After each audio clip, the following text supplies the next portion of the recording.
আসসালামু আলাইকুম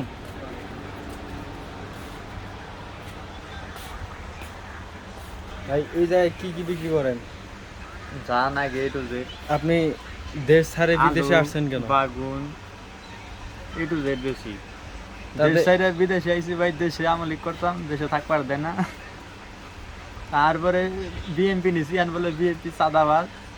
তারপরে এনসিপিতে গেছি, এনসিপি বলে মাসের হক মাইরে খায়। এই জন্য আয় পড়ছি জামাতের কাছে, দেশ সাইডে দিয়ে আয় পড়ছি।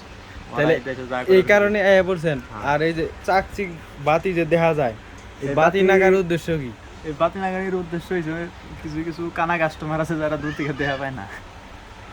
এখন নি গেছে আমি দূর থেকে বাতি দেখে, বাতি দেখে খুব যে আইব। বাকিটা যদি জানতে চান তাহলে ওই যে আমার বস আছে, আমি হেরে যেয়ে জিজ্ঞেস করে।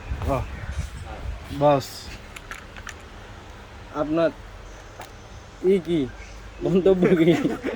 আমার মন্তব্য হইতাছে নতুন লাইট আজকে লাগানো হয়েছে।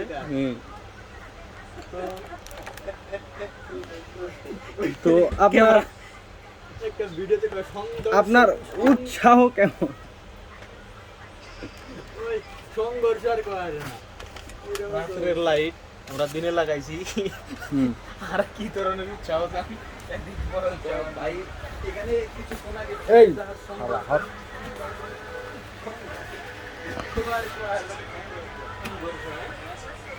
লাইট দেখি হ্যাঁ ভাইরাল লিসা। তাহলে স্যার, আসসালামু আলাইকুম স্যার।